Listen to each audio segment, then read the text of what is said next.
Okay, Rabbi Sai, we'll put this up on the screen here as well. Okay, good, that's working. There we go. We'll do a little bit of review. Tonight's show is going to be a little short. It's a late night already. But just a little bit of review, and then we're going to take a look at a very, very important Ramban. We pointed out that there's this interesting interplay between what sounds the shofar are going to be sounding, right? We noted that there are two primary sounds of the shofar. What are the two primary sounds of the shofar? Tekiah and Trua. Those are the two sounds that the shofar has. Those are the two sounds. Oh, hold on, we'll just put this up here. I think that there we go. Excellent. The two sounds are the Tekiah and the sounds the sounds of the Trua. What sound brings down the wall? Trua, right? They're gonna blow the Trua, the broken sound, which I suppose makes sense, right? The broken sound should be the one that breaks the wall, that breaks things down. However, the we'll just take a look directly inside. The notion of Tekiah and Trua, the Ramban explains in Parashas Ba'aloscha in Sefer Shmos in a incredibly important and profound way. And we're going to take a look at this Ramban inside. This is the Ramban in no, that's the wrong book. This book. There we go. Perek Yud is just before the things start to get bad. Meaning Sefer Bamidbar is the story of the Jewish people on their way to going to Eretz Yisrael. Perek Yud Aleph is where things start to go bad. And just before Perek Yud Aleph is what we took a look at a couple of weeks ago. That is the end of Perek Yud.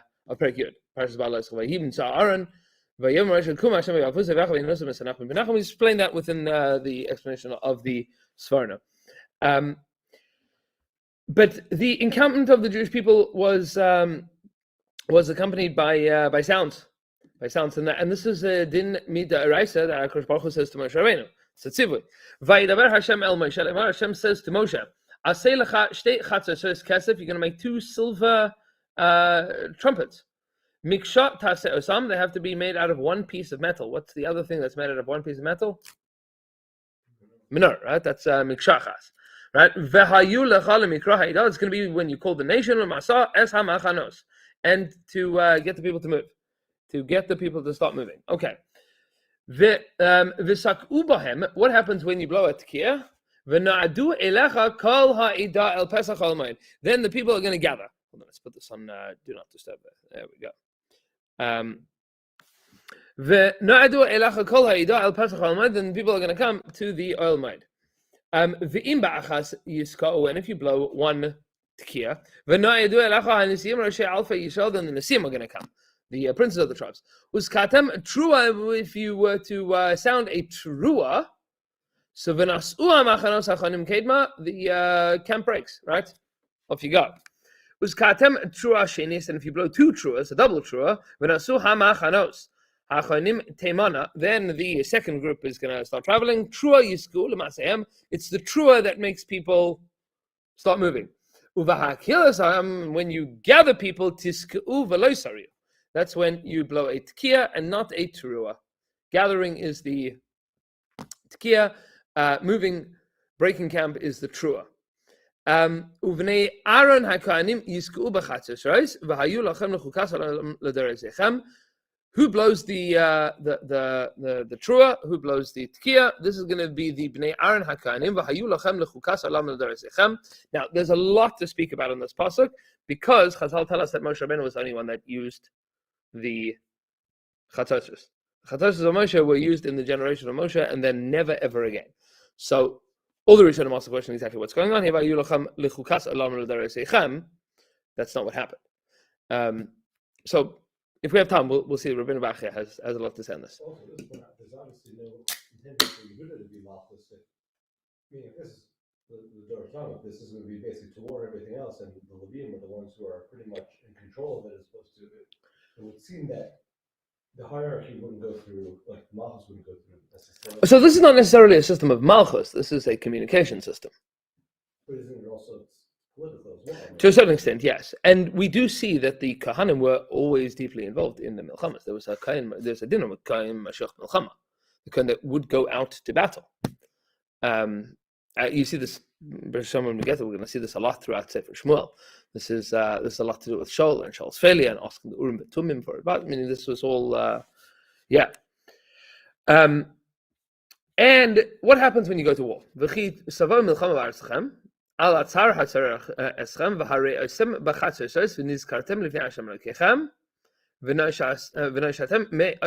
you will have war coming to your land from the enemy that is oppressing you, you're going to blow a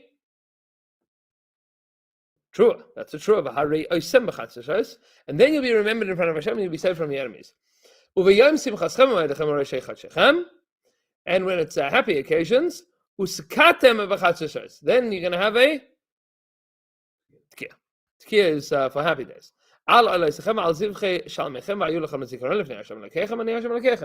And then that's what's going to remind you in front of, cause you to be remembered in front of Hashem. So there's tkiyas and there's truas. Let's take a look at the Ramban. This Ramban, depending on, we'll just turn on the Ramban option here, because in different versions it is slightly different. Okay, which parts do they have this on? Okay. Trua yisku l'masehem. So says the Ramban, when you travel, you're going to blow a trua. Baruch atah Adonai Eloheinu melech haolam shehakol nהיה b'dvaro.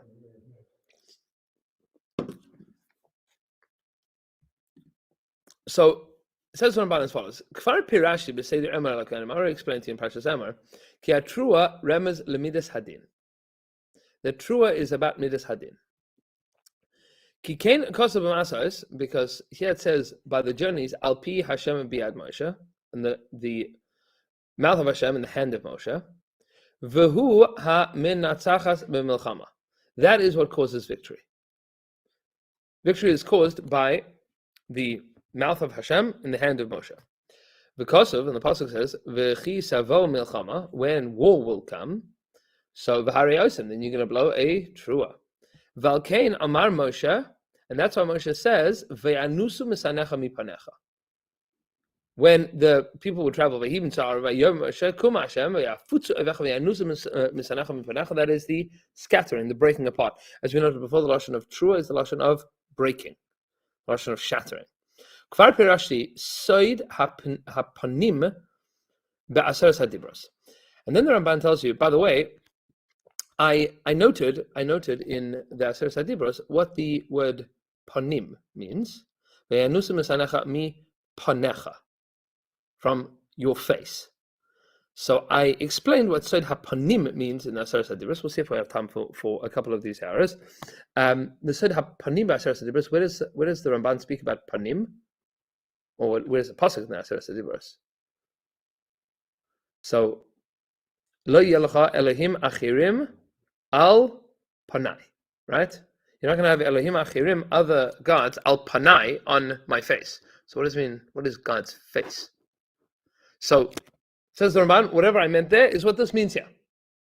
Ve'anusim misanecha mi panecha, from before your face. And then he notes, V'chein tiru, and you will also see, Ki chomes Yericho nafla b'terua, that the walls of Yericho fell with a trua. It's not a tkiya, it's a trua. Tichsiv, as the pasuk says, Ad yom amri lachem hareu ve'hare'osem. When you sound the shofar, you're going to blow a trua when I tell you to. Uksiv, and then the pasuk says, Vayariu ha'am trua gedola. The people sounded a trua gedola, vatipol hachayma, and then the walls fell. That's the pasuk in Yehoshua. Says the Ramban, ulekach hayasacherim, and therefore it was also to be used. Therefore, it was also to be used. Now, there's a lot of things that the Ramban just explained to us here. in order to understand a little bit of this, there's a medrash that we need to see.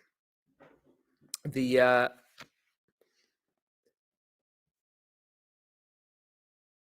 then we're going to come back to this a little bit.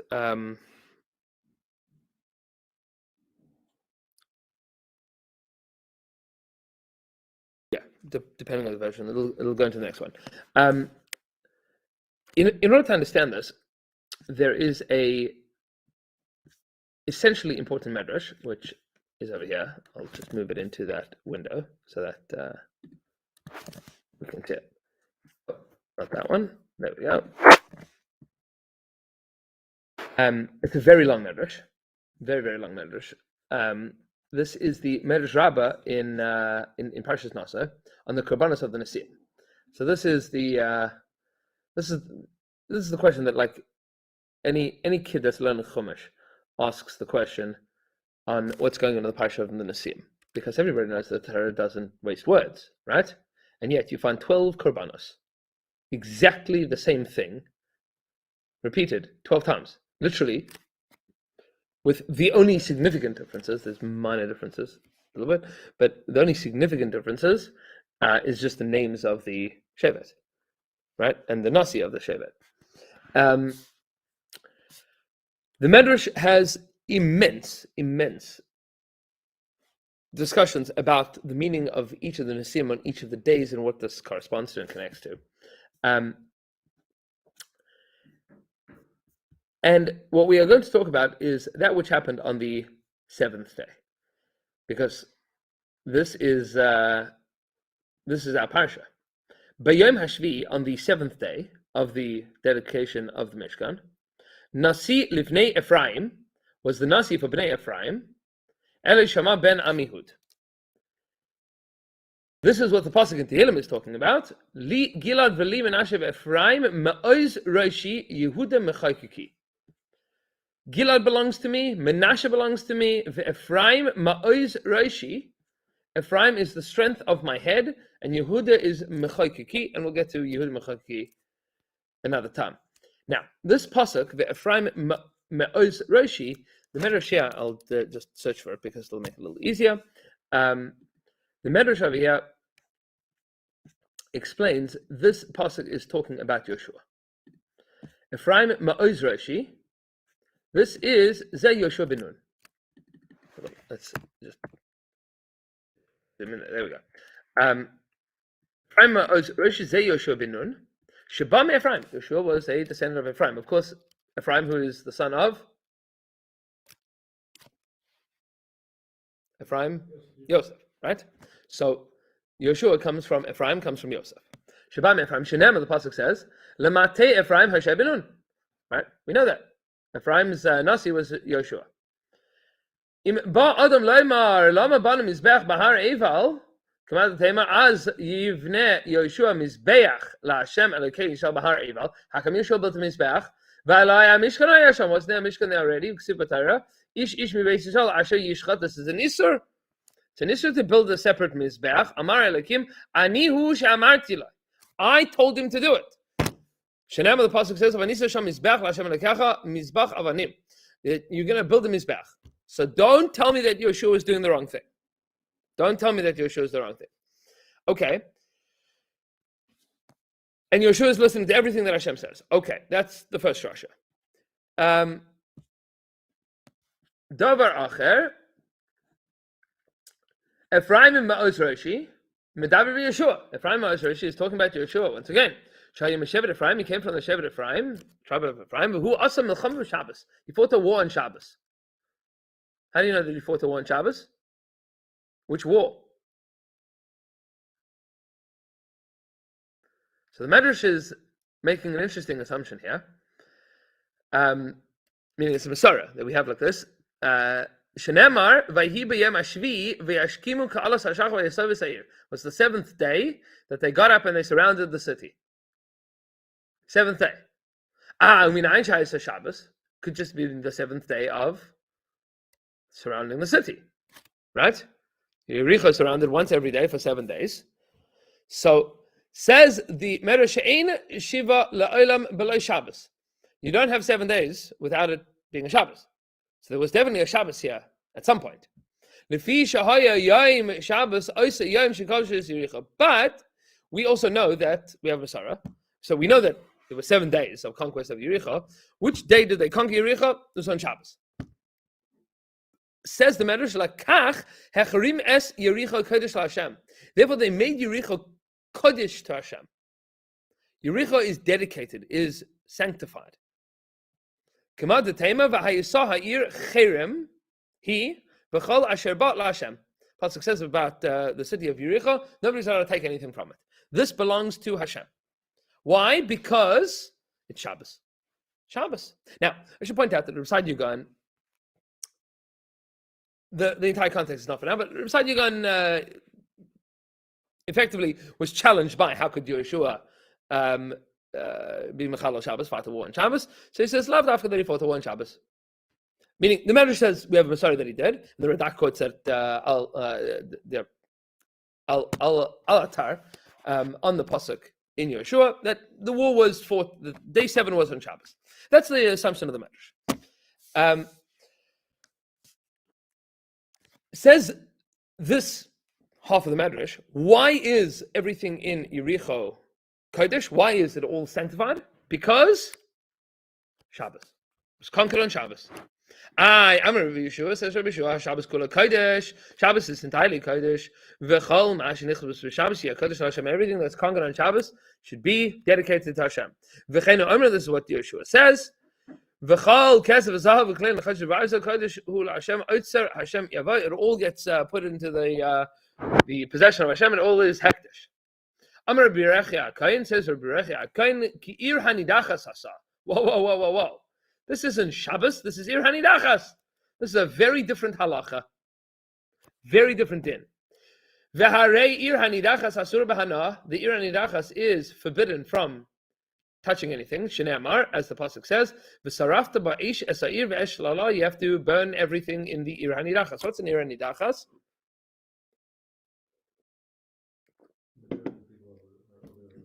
Majority of a city that's over Avodah Zarah, and you have to destroy the city, right? So says Rabbi Rechia, ki ir hanidachas asa. They made it like an ir hanidachas. Now, ki ir hanidachas asa is an important language here because of picking sides in a machlokes in a Gemara in Sanhedrin, that whether or not there ever was such a thing as a ir hanidachas. Did it ever take place that there was an ir hanidachas? Nevertheless, says Rabbi Rechia, that Yericho is like an ir hanidachas. And v'cheinu omer, and that's what the pasuk says in Yehoshua. V'yachrimu es kol asher ba'ir me'ish v'ad isha minar v'ad zaken v'ad shor v'set v'chomer lefi cherev. That they were oser the entire city. Everything was made untouchable. It was part of the cherem. You were not allowed to touch anything there. From man to woman, from old to young, from donkeys and sheep. And oxen, lefi charev, and everything was killed. Everybody was killed. And all the property was taken. So they destroyed the city and they created a cherem. So it's the same word. Cherem means to destroy it and also means to create an isur. Right? Amar of Yehuda Halevi Bar Shalom. Who's Rav Yehuda? Yehuda, right? So I spoke about this with people asking. My son's name is Yehuda Yudel. Right, Alta Yudel. So where does Yudel come from? So the minhag in Europe was, and it's not just in Europe. You see that this is true in the Talmud Yerushalmi and the Medrash Rabbah, that Rabbi Yehuda was never written as Rabbi Yehuda. It was written as Rabbi Yuda or Yudin, because the name Yehuda is very close to Shem Hashem. Right? Instead of Yud Kei Vav Kei, it's Yud Hey Vav Daled Hey. So the Gemara has a question: what happens if you begin writing Yehuda and accidentally write Shem Hashem? You're 95% of the way there, because a daled is the beginning of the letter Hey. So, right, very very close. So, Rabbi Yehuda Halevi Bar Shalom. So, Limed Li Yisrael. This is to teach the Jewish people. Ma'asha Amar HaKadosh Baruch Hu, Reishis Arisei Seichem Chala Tarimu Truma. The beginnings of that which you grow, the beginnings of your dough, the yield of your bread crop, is called chala. You have to take off a piece. That's called challah, the beginning of the dough. Reishis arisa seichem challah tarimu truma. You have to take off a little piece. We saw this in the Ravid. The Ravid quoted to us last time that Yehoshua is taking truma from Eretz Yisrael. Amar Yehoshua, ha'il ve kavashnu osat tchila. Since we conquered this one first, nakdishas kol shlala ligvo. We should give everything to Hashem. Im yom lecha adam. If a person will say to you, hey, chilel Yehoshua Shabbos. So now somebody's going to challenge. How could Yehoshua violate Shabbos? Amalai say, tell them, Al Pi HaKadosh Baruch Hu, so that he was listening to Hashem. Shnei Amar, the pasuk says, Vayomer Hashem Yehoshua, Re'eit Nasati, I'm giving it into your hands. Ve Savesem Sa'ir, Vayom Hashvit Hasav Sa'ir. Surround there sometimes. Says Ve'i Efshel Zayin Yom Shabbos. It cannot be that there were 7 days to that Shabbos. Have Ephraim Ma'oz Roshi. Ephraim, you are the strength of my head. Now, what this medrash is presenting is a machlokes. On the one hand, between Rabbi Yehoshua and Rabbi Yehuda Halevi Bar Shalom and Rabbi Rechia HaKohen on the other side. What is the meaning of the cherem? What was the meaning of the isur against the property of Yericha? According to one side of the medrash, it was as a result of the immense kedusha. That this was a war that was fought on Shabbos, that HaKadosh Baruch Hu said to fight this war on Shabbos, and therefore, this is Shabbosdik. Everything in Yericha is now Shabbos. Shabbos. And yet on the other side, on the other hand, the Rebbe Rechia HaKohen is of the opinion that it is an Ir HaNidachas. Ir HaNidachas is the total opposite of Shabbos. It is the antithesis of Shabbos. It's the opposite completely. Because the Gemara tells us in Maseches Chulin that there is a din of anybody that's Mechala Shabbos before Hesia is a Mumar L'chol HaTorah Kula. It's as if they are violated, they are untrustworthy for the entirety of the of Torah, right? Meaning, if I eat a cheeseburger, right? I eat a cheeseburger, so I'm not trusted to be a mashgiach, right? But you're allowed to trust me. I mean, I'm a habitual cheeseburger eater. You can't trust me for kashrus, but you can trust me when it comes to Shemir Shabbos, right? You can trust me when it comes to Shemir Shabbos. I can be an aid in a beis din on dinim ominous. But somebody that's Mechala Shabbos V'Harhesia, we assume is to be a Mumar L'chol HaTorah Kula. They have denied the entirety of Torah. Rashi explains in Maseches Chulin that they've effectively been kofer in Ma'aseh Bereishis. Why? Because the Torah tells us, Hashem made the world in 7 days. You keep Shabbos. What are you attesting? Hashem made the world in 7 days. You violate Shabbos, especially a flagrant public violator of Shabbos, is effectively saying, I don't accept that Hashem created the universe. So the antidote to Avodah Zarah, to Kfira, to the denying of Hashem is Shabbos. So two opposites more extreme than Shmir Shabbos and Ir HaNidachas are hard to find. And Ir HaNidachas is a city that is rubai of the Avodah Zarah. They're all denying Hashem. They're all denying. I mean, they're all worshipping other gods. It is an abject, total denial of the sovereignty and uniqueness, unity, oneness of HaKadosh Baruch Hu. Every other city in Eretz Yisrael also is doing the same thing, presumably. This one's just correct. So there's Ki'ir Nidachas Hasa. Say what? But I'm wondering why they're not all Ir HaNidachas. I mean, they weren't monotheists, presumably. So. You're 100% right. Which is why Ki'ir Nidachas as well, because it's only a city that is Yisraelim that become Avodah Zarah. Right. So, meaning non-Jews, there's a separate din, and we're going to get into that sugi in like the next couple of weeks of what exactly is Yehoshua commanded to destroy, right? We'll get to that when we get to the next milchama. This milchama is unique. This is the kickoff of all the milchamas. It stands alone to a significant extent. We don't have this by anything else. There is a machlokes, although the Medrash doesn't list it as a machlokes, but these two things are diametrically opposed to each other. Is Yericho now Asur because it is Kodesh? Or is Yericho Asur because it is the total opposite of Kedusha? Right? And Nir and Nidach is Asur B'Hana. You're not allowed to take any benefit from it. It's not because it's Kodesh. It's not because it belongs to the Beit HaMikdash.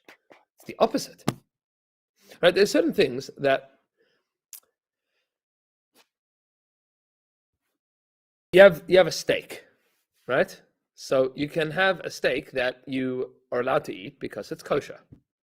And then you can have a steak that you are not allowed to eat because it comes from a cow, because it is treif, right? It's not mutter ba'achila.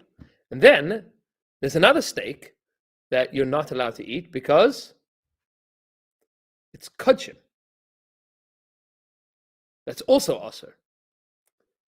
But there's a very big difference between a steak that's asur because of kodshim and a steak that's asur because of treif. I mean, they're separate isurim, but both of them are outside of my usage. But there's a very big difference between why, right? So the steak that is also because it's kodesh is because this is now dedicated to the Rebbeinu Shalom. This goes in the Mizbeach, as opposed to the steak that is also because it's treif. It's very different. That's not going anywhere near the Mizbeach. That is distant, so distant from Hashem that it's distant from you as well, right? You're not allowed to have that. That's not for a yid. Nobody's supposed to have that. That's supposed to stop being. Throw it out, right? I mean, you'll give it to the dog. But that's not the same thing as kachim. And haraya, kachim are burnt on the mizbeach or nechal by the kohanim, the kohenits from the korban chatas. The nevela, the treifa, is lakelet tashlichon, is eaten by the dog. That's how that gets dealt with in the world. But for the regular, run-of-the-mill guy, both of them are asur. But they're very different kinds of asur. Very different kinds of asur. So the Ramban told us that because this is midas hadin, this was conquered through midas hadin. Midas hadin is now expressed in this conquest. Lekach hayasa cherem. Therefore, there is a cherem. Now, we should understand the opposite of this before we make sense of any of this. The Ramban explains that when you gather the people, you're going to blow a tkiya and not a trua. Says the Ramban, ru'uyim l'tkiya.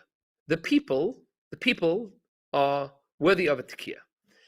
Ki pshuta remez lemidas harachim, because pshuta, simple sound, the straight sound, the solid blast of the shofar, that is a remez to midas harachamim, to Hashem's mercy. And that's a reference to the pasuk. Ki yiminai pshuta lekabel shavim. What does pshuta mean? Extended, right? Hashem extends himself to accept those that are balei tshuva. Hashem is extending himself to us. Al kain, therefore, benucha yoimar shuva Hashem revas alfa Yisrael. Says the Ramban, the pasuk of Vayhim Tsar Vayom Moshe Kum Hashem Vayafutzu Oivecha, that pasuk is the trua. Kum Hashem Vayafutzu Oivecha, scatter the enemies. That's midas hadin. Uvnecha Yomar, but when you settle, so Shuva Hashem Revos Alpha Yishol, then Hashem return. That's the Tkiya. Ksiv, and therefore the pasuk says, Uvayom Simchaschem Utkatem. When it comes to the days of happiness, you're going to blow the tekiah, you're going to gather them. Milchama letrua, milchama is, staccato is broken. V'amoedim v'simcha l'rachamim, and moedim and simcha are for the purpose of rachamim. And now the Ramban adds in something fascinating. It says, for Rabbi Seinu, the Gemara in Rosh Hashanah, Daf Lamed Gimel Beis Hatiku, they explained, Pshuta lefaneh u'pshuta la'achara u'trua be'emtza. That you should have a pshuta at the beginning and a pshuta at the end. What is this talking about? every time you blow shofar on Rosh Hashanah. That you blow what's Rosh Hashanah called? Yom Trua. Yom Trua Yelachem. That's a day of truas. You're breaking stuff, getting people to move. But Chazal insisted that there should be a pshuta lefana, pshuta lachareha, that you cannot have a trua without a tekiah at the beginning and a tekiah at the end. Shaloi yikatzitz b'netios b'Rosh Hashanah v'Yom Kippurim v'ala karban. So that you should not be katzitz b'netios. Now, katzitz b'netios is a phrase that's used throughout the Ramban, and it's an important phrase to understand. We're going to explain at least surface level in a moment. You should not be katzitz b'netios. Specifically on Rosh Hashanah and then Yom Kippur, and when you bring a korban. Shofar is sounded in Rosh Hashanah when? Musaf, right? That's how many. You blow the shofar. When is the shofar blown in Yom Kippur? Midaraisa. Once every 50 years. It's the shofar of Yovel. Right? There's a shofar of Yovel. Vala korban, when they bring korban, they'll blow the shofar as well. Every time that you have a trua, you have to have it bookended by 2 tekiyas. So it was during the day. It was part of the avodas hayom. Exactly when is a good question. And this is to ensure that you're not kotzitz b'netios. You are not kotzitz b'netios. And we'll explain what that is in a second. But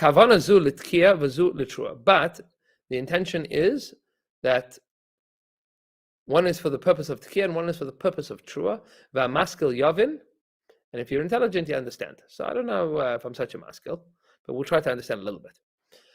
What the Ramban is saying is, don't get confused that Chazal instituted a trua bookend. Well, that every trua is bookended by tekiyas. The basic nature of Rosh Hashanah and Yom Kippur, the Moedim and the days of Simcha, is about tshuva. It's about rachamim. That's the tekiyah. And going to war and breaking the camp and bringing down the walls of Yericho, those are all about truas. Those are all truas. Don't get confused that we do them together. Understand that there's a kavana zul tekiyah v'zul trua, that these things are very, very different. They achieve different things. Why did Chazal institute that we do this together? So we should not come to be kotzitz b'netios. To be kotzitz b'netios is a mashal that the Ramban uses. Shows up in many, many places. To explain very simply, this is how Mervi Ari Rastav explained it a number of years ago in Kermi Avne, that kotzitz b'netios means that when you look at a tree, so you see a fruit that's hanging off of the tree. So you look at the fruit. Today, like I take my kids to Costco. I ask them like where the apples come from. So they come in like the 3x4 Costco like bubble plastic wrap boxes, right? That's where they grow. But that's not where they grow, right? They grow on a tree. So if you look at an apple, so you see an apple. So the apple, you understand, grows on a tree. You look at the apple hanging off of the tree, and you understand that, well, interesting, the apple connects to a branch. So what's the source of the apple? The branch. Well, but the branch isn't just suspended in midair. The branch is connected to the trunk of a tree. That's great. Where's the trunk of the tree come from? Where does that come from? So, ad kan, you don't have to be a big chacham. You say the apple connects to the branch. The branch connects to the trunk. The trunk is coming out of the ground. So what, the ground is the origin of the tree? No. Because underneath the ground are roots. But those are not visible. You need to understand a lot about trees to understand that the tree doesn't just sprout out of the ground, it has roots. And that the nourishment for the tree is being provided from very, very deep underneath, and it's invisible to you. If you would deny the existence of the roots, so then you've misunderstood the entirety of the tree. You don't understand what a tree is. If you don't understand that there are roots, then what's the source of the tree? Ground, earth, something. Where does the tree get what it gets? I don't know. That's called kotetz benetios. You cut off the plants. You kotetz, you literally cut the netios, the planting. So the roots is where everything comes from. That's the shoresh. That's literally the roots, the shoresh. And the same thing happens with the world. Is that people look out into the world and we have a very difficult time, a very, very difficult time, seeing the source of things. What is the root cause of things? So the lesson of we sing this Shalosh this time. The Rebbeinu Shalom is ilos ha'ilos muchtar b'keser elyon. The Rebbeinu Shalom is ilos ha'ilos. It's a lesson that you see by the Kadmonim already. The early Rishonim works of philosophy. So you see this in the Moreh Nevuchim and in the Kuzari and the Sefer Ikarim.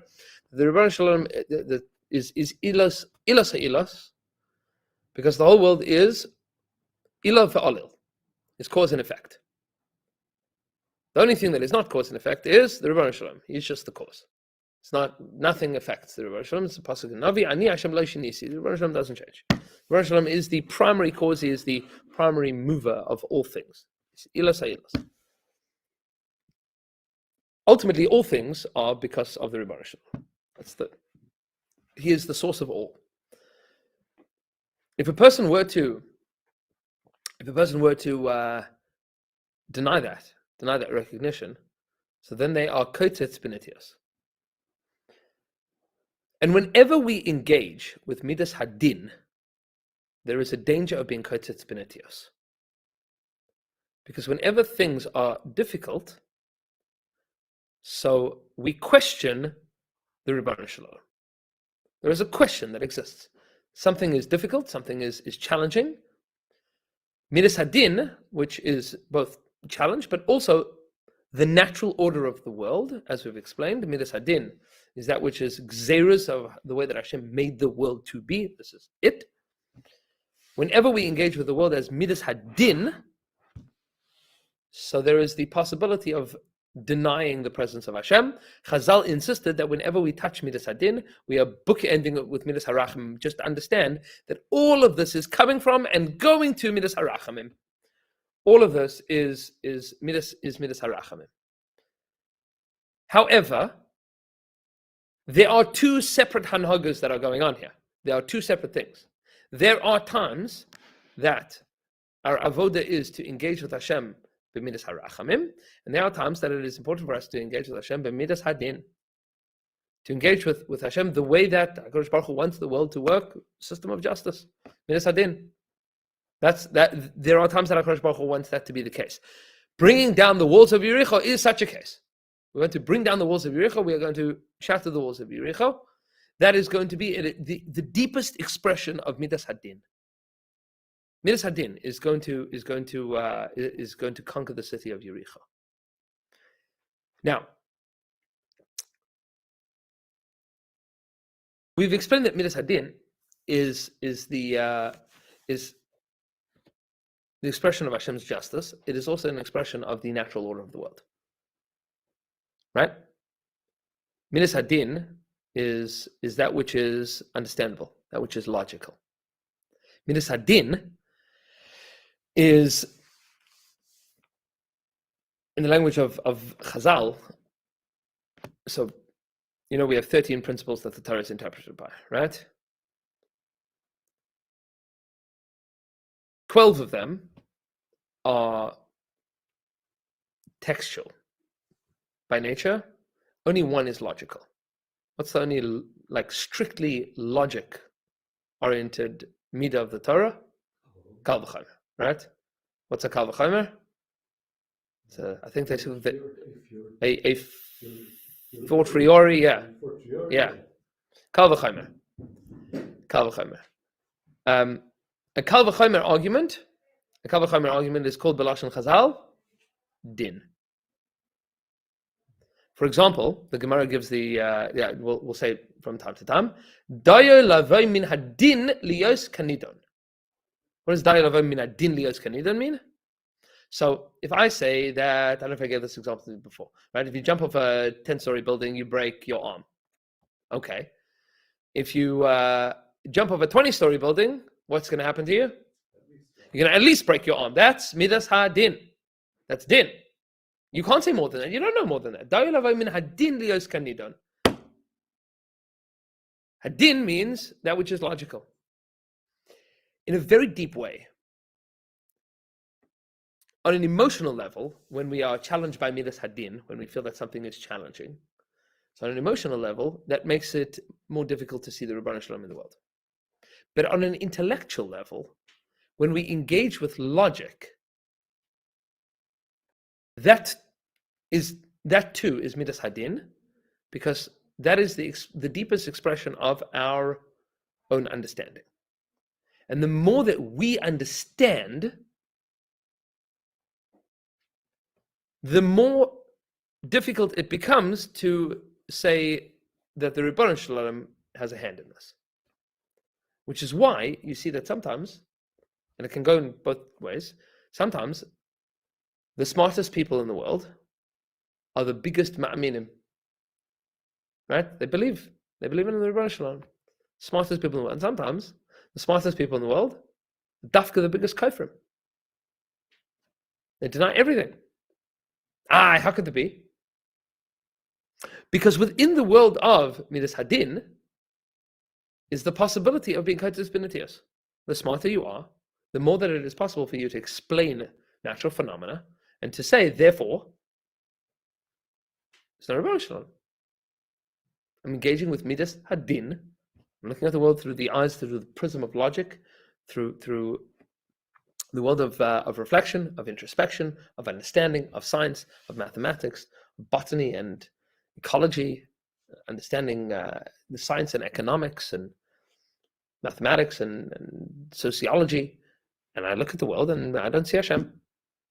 This, by the way, is like the premise of a liberal arts degree, more or less, in most colleges today. The premise that Amal, people used to be superstitious, they believed in gods. Now we're smart enough to know that none of that's real. Now, true, gods, plural, are not real. Although, as we've explained, Elohim Achirim, that there are certain powers that exist in the world from which people draw strength, that is absolutely correct. Cultures and societies, like the Ramban explained to us at great length, Elohim Achirim. But there is an audacity that comes as a result of knowing, of understanding, of midas hadin. So midas hadin is a dangerous place. Says the Ramban, understand that Chazal put a midas harachamim to couch midas hadin. That we are always continuously coming back to Abba there's a Ribono Shel Olam, and he loves me and he cares about me and he made this world for me. And now I'm going to try to understand everything. And now I finished shir of midas hadin. Right, I've had my shir, quite literally, midas hadin. I've just had my portion, my midah of din. Now I can sit back in the basement and I'm going to say, there's a Ribono Shel Olam and he cares about me and he loves me and he made all of this for me. That's beautiful. And without that, you run the risk of being kotos binatios. So whenever we engage with midas hadin, we have a trua. You have to have a tkiyah at the beginning and a tkiyah at the end. But understand, says the Ramban, these are two different things. Midas hadin and midas harachamim are a balance within the world. They are different. And sometimes the Jewish people are going out to war that's called midas hadin. We exist to exact din, to fight the good fight. And sometimes it's to coalesce and to regroup and to re-engage in midas harachamim. Both of these are midas of the Ribono Shel Olam. This is how the Ribono Shel Olam wants the world to work. Now, what does the Ramban mean when he says v'lekach hayis acherim? Because it was a midas hadin, therefore it was a cherem. So there are two sides to this, and this is the madrash here. Because whenever you engage with Shabbos, Shabbos has the possibility of fascinatingly, of two things. On the one hand, Shabbos is the day that we accept and acknowledge Ki Sheish Yom Masah Hashem Es Hashemayim Ves Haaretz V'Yom HaShvi'i Shavas V'Nafash. Right? How many days did it take Hashem to create the world?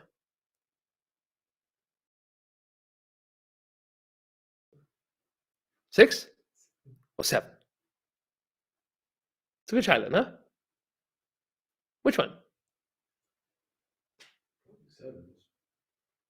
So we refer to Sheishis Yemei Bereshis, right? It's good to see this inside the pasuk.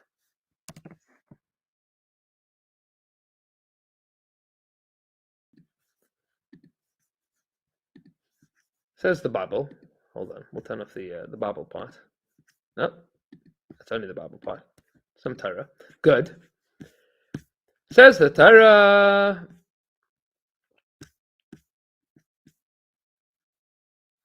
End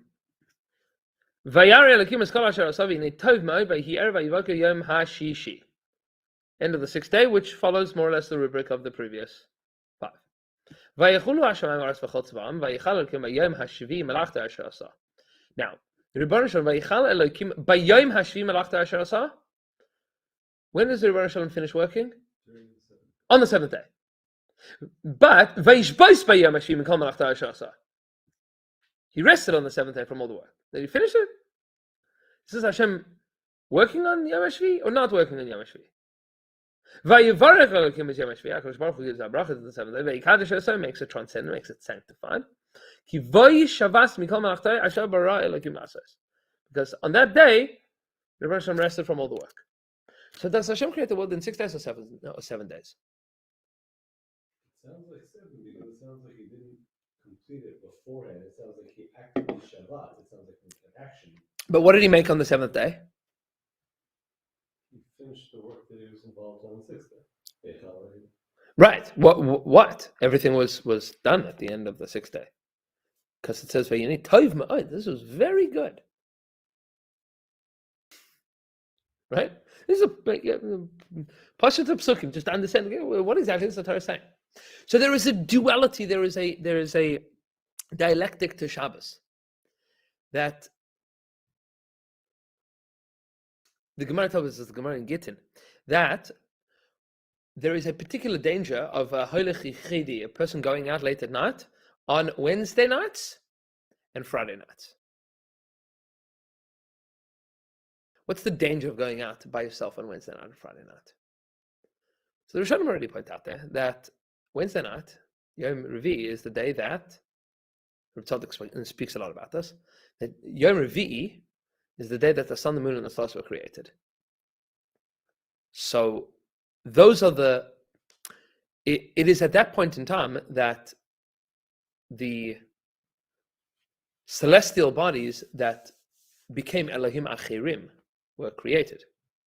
So on the 4th day of creation, Hashem made room for the possibility of denial of God. It's a dangerous night to be out by yourself. Make sure that you got some friends. Dangerous night. You don't want to be alone with your thoughts, alone out in the world. And the night that HaKadosh Baruch Hu made it possible for Avodah Zarah to exist. That's called Yom Revi'i. What about Yom HaShvi'i? Shabbos Kodesh. So Shabbos is the day, fascinatingly, that HaKadosh Baruch Hu stops making the world, means that the world can now run independent of Hashem. That's when Hashem presses play. Now, our job as Jews is to recognize that what he is doing on Yom HaShvi'i is making space for humanity to exist, and we acknowledge and acquiesce and accept the Malchus Hashem on Yom HaShvi'i. When they created Yom HaShishi, were they not doing anything? When they froze in time, presumably life started on Yom HaShishi. Yes. And so the play happened already. The play happened with the animals on Yom HaShishi. Yeah, everything came into existence animated as it was, as Hashem created it. But I mean, they were already fully functioning and 100%. relatively independent, theoretically. Yes. Yeah, 100%. Okay. But that meaning the possibility of denial of Hashem by having the sun, moon, and stars exists on the fourth day. That's dangerous. Well, we're now on the seventh day. Correct. So on the seventh day, Hashem is no longer creating. Which means that on the seventh day, there's a press play of, and now Hashem steps back. So there's an absence. Right. There is now a void. And within that void is now the possibility of two things. Of either seeing that everything that was made is HaKadosh Baruch Hu, or seeing that there's no such thing as HaKadosh Baruch Hu. Because HaKadosh Baruch Hu is now no longer acting as active center stage creator. He's not at the front of the room anymore. HaKadosh Baruch Hu from Tzeiser Kachavim on Friday night, right? Because there was the things that were made Ben Hashmashas. Now we'll talk about it another time, right? Those are the things between the worlds of where Hashem is present and where Hashem is absent. Or at least noticeably present versus noticeably absent. HaKadosh Baruch Hu becomes noticeably absent on Shabbos. He's withdrawing himself from the world. Which means that Shabbos is simultaneously the opportunity for seeing HaKadosh Baruch Hu deep within reality. And Shabbos is also the possibility of denying the existence of Hashem entirely. To be Shomer Shabbos means to choose the right one of those two.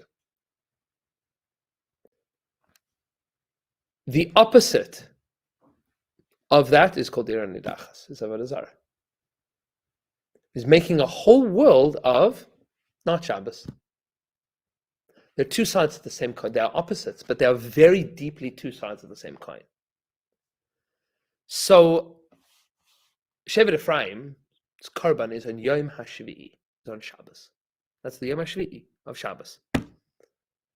Because Yeshua's entire Milchama is in this space. The space of where it is possible that we could say that there is a God and that there isn't a God. Which one do you see here?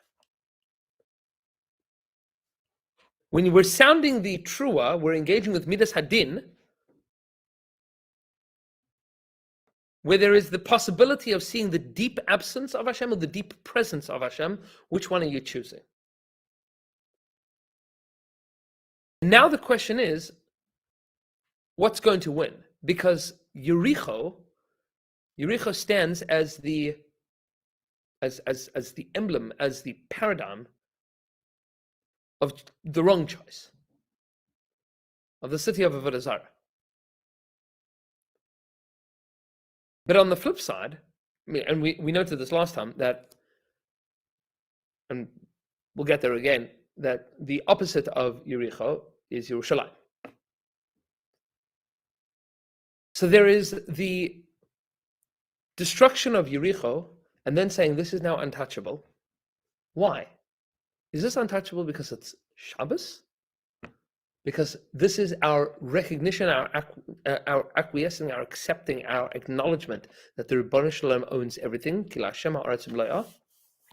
Or are we saying, no, this is a place of immense devastation and destruction and denial of HaKadosh Baruch Hu,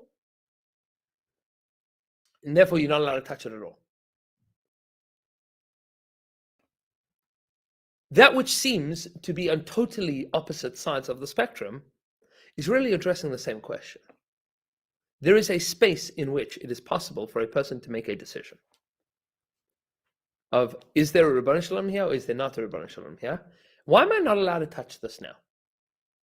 Why can't I use this now? Is it because this is, the Ribono Shel Olam is everywhere and everything is connected to the Ratzon Hashem? I'm not allowed to engage in this because the world is terrible and the world is broken and the world is falling to pieces. There's an absence of Hashem in the world. Why is something not working for me? This is not working for me because the Ribono Shel Olam says, no, Hashem ha'aretz v'lo'ah, this is Kodesh, this belongs at the top of the mountain. Or no, you can't enjoy this because the world stinks and it's falling apart. There is a choice that exists in the space called Yom HaShvi'i. Yom HaShvi'i is the opportunity of saying there's a God in the world, and Yom HaShvi is the opportunity of saying that there is no God in the world. Who's the fourth message? We'll get there. We're going to do a lot of this when we get to Sefer Shoftim, because each Shevet, Sefer Shoftim, because each Shevet has a Shofet. You go through Sefer Shoftim, you understand the Tchulas HaNefesh of each of the Shvatim. We're going to get there. But Yehoshua is Yom HaShvi, is this seventh day, this notion of Shabbos, which we're not going to discuss in detail now, but within the Midos, within the spheres, which go from Chesed, Gvur, Tiferes, what's the seventh Midah? Called Malchus. Midas HaMalchus. Malchus. Malchus is one of two things. We see this throughout Chazal. There's either Malchus Shamayim or Malchus something else. Golus is defined as being under some other Malchus. There is a vacuum of authority in the world. Who do you give that authority to? You claim it. That's the definition of Elohim Achirim. Or do you say, no, the Rebbeinu Shalom Vayashem LaMelech Al Kol Haaretz. The Rebbeinu Shalom is the Melech. Yom HaShvi is the opportunity for Malchus. It's the opportunity for choosing who is the Melech, and it is the deepest expression of Midas Hadin. The deepest expression of Midas Hadin, because the world is operating, but who's operating it? Again, now is not the time, but Chazal have a phrase whenever they refer to keeping the law of the land, and they refer to Dina de Malchusa Dina. The din of Malchus is din, whichever Malchus you're in. Malchus is Midas Hadin. So the bring down the walls with the sound of the shofar was engaging with Midas Hadin to say what is the right way for the world to operate. And there are two options. Could either operate that when you see Yom HaShvi, you say, wow, this is Shabbos. Or when you see Yom HaShvi, HaKadosh Baruch Hu is not making anything. Maybe he left the world, so I can do whatever I want. Because leis din v'leis dayan, that there's no din, there's no dayan, so I'll make my own. That's called the Irani Dachas. And so you see Elu ve'elu divrei Elokim Chaim within the Medrash, that on the one hand, everything is Kodesh L'Hashem, and on the other, everything is absolutely denigrated. These are two sides of the same coin. And this is all what happens in the absence of the presence of Hashem. When you don't feel that Hashem is present, what do you do now? That's Panim. That's Pshat. Rabbi Say, we'll see you later.